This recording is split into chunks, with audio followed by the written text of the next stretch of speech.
আমরা ওই যে ভারতের বয়ানে আমাদের দেশের কিছু লোক এই ভারতের ন্যারেটিভ নিয়ে এই কথাগুলো আওড়াইতে থাকে এবং সেনাবাহিনী বা সশস্ত্র বাহিনীর মতো স্পর্শকাতর এবং আমাদের জাতীয় গৌরবের একটা সংস্থাকে আমরা সমালোচনা, বিতর্ক এবং যা ইচ্ছে তাই বলি। আমাদের বুঝতে হবে যে আমাদের দেশের লাভটা কোথায় হচ্ছে।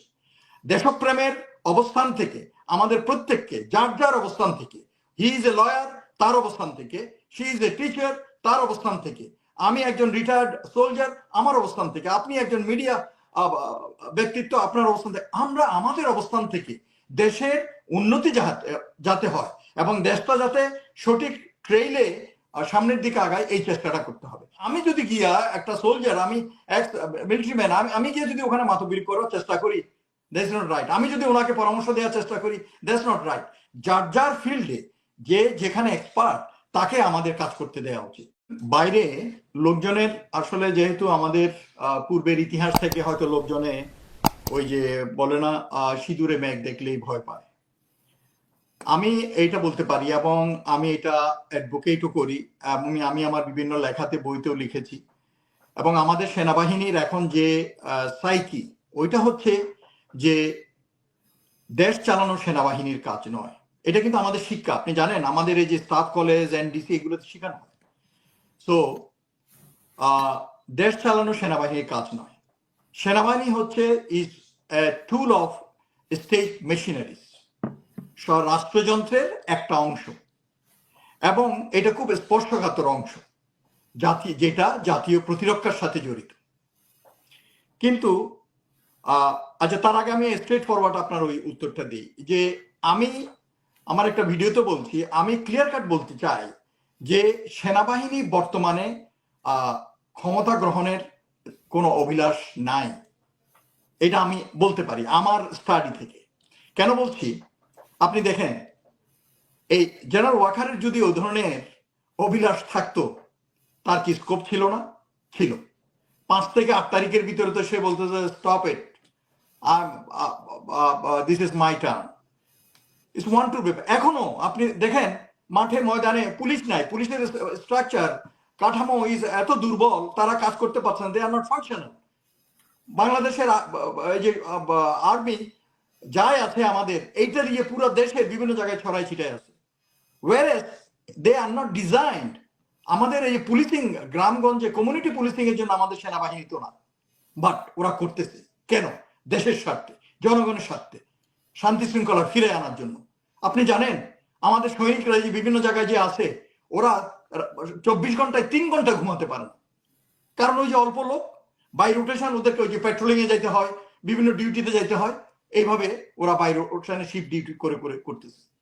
সো এই জিনিসগুলো আমার দুঃখ হলো একজন রিটায়ার্ড সোলজার হিসাবে এই জিনিসগুলা আমরা ওই যে ভারতের বয়ানে আমাদের দেশের কিছু লোক এই ভারতের ন্যারেটিভ নিয়ে এই কথাগুলো আওড়াইতে থাকে এবং সেনাবাহিনী বা সশস্ত্র বাহিনীর মতো স্পর্শকাতর এবং আমাদের জাতীয় গৌরবের একটা সংস্থাকে আমরা সমালোচনা, বিতর্ক এবং যা ইচ্ছে তাই বলি। কিছু কিছু ইউটিউবার, তো আপনি তো অনেক ভদ্র মানুষ, you are very nice lady, but কিছু কিছু ইউটিউবার আছে আমি ফিল দি গালাগালি করে, মানে কি যে করে, দে ডোন্ট আন্ডারস্ট্যান্ড।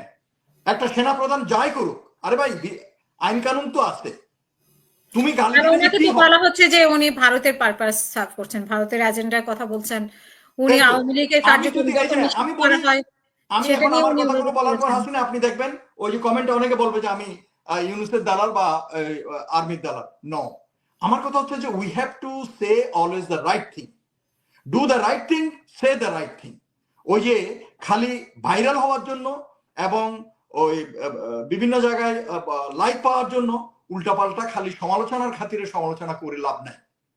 আমাদের বুঝতে হবে যে আমাদের দেশের লাভটা কোথায় হচ্ছে।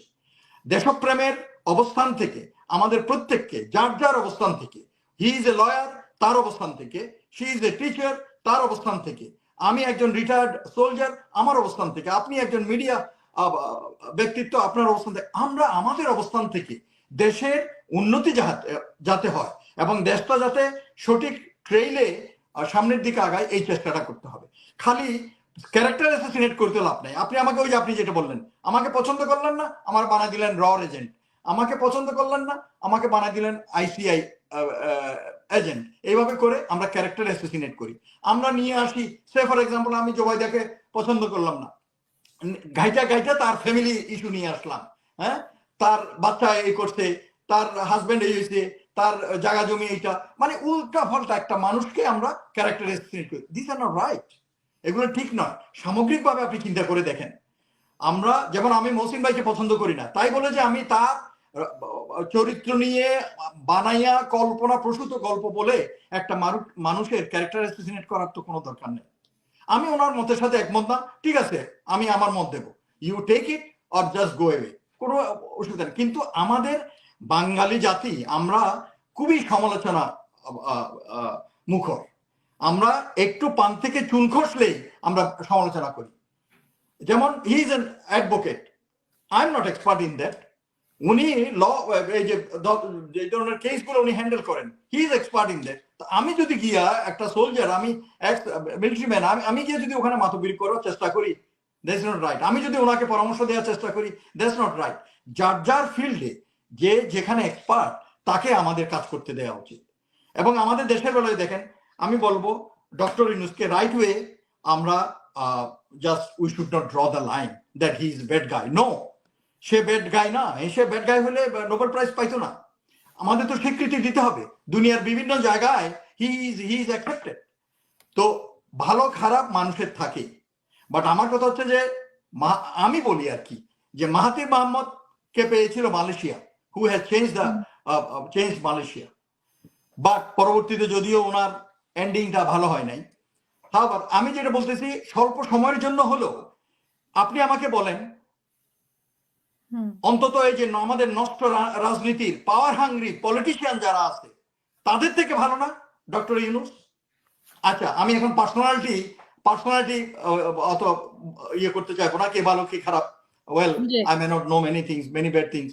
মহসিন ভাই মাথা নাড়তেছে এমন জোরে যে মাথা না জোরে, এখানে এক একজনের বক্তব্য এক এক রকম হবে। আমি যে জিনিসটা বলতেছি, হি হ্যাজ কাম, তাকে ডাকা হয়েছে বলে সে আসছে, তাকে we should give some time. 9 months do you think is enough? But সে তো করতেছে, ভিতরে ভিতরে অনেক কাজই তো করতেছে। এই যে মনে করেন বাংলাদেশ ব্যাংকের রিজার্ভের কথা দেখেন, তারপর বিভিন্ন জায়গায় যে ইন্টারন্যাশনাল লোন ছিল, লোনগুলোর কথা চিন্তা করে দেখেন, বা অন্যান্য, ইভেন কি আপনি এই যে রোহিঙ্গা প্রবলেমটা দেখেন, রোহিঙ্গা প্রবলেমটা কেন হঠাৎ করে এরকম সারফেস করলো?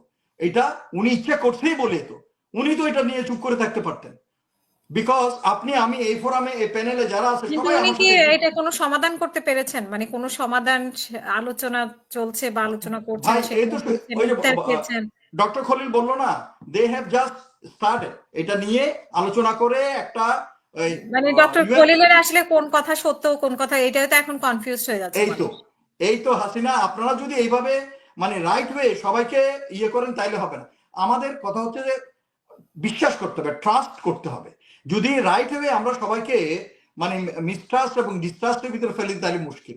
ট্রাস্ট করতে হবে, এবং আমরা তো জনগণ তো আছে, বাংলাদেশের সুশীল সমাজ তো আছে। সবচেয়ে বড়, আপনি যেহেতু আমেরিকা আছেন, ওনাকে খলিলুর রহমানের যে বিতর্কটা এখন চলছে, ওনার রজা রহমান নামে ওনার পাসপোর্ট, সেখানে যদিও উনি চ্যালেঞ্জ করেছেন যে ওনার মানে কোনো পাসপোর্ট, উনি তো এখন দেখেন, এটা তো আপনি জানার কথা না।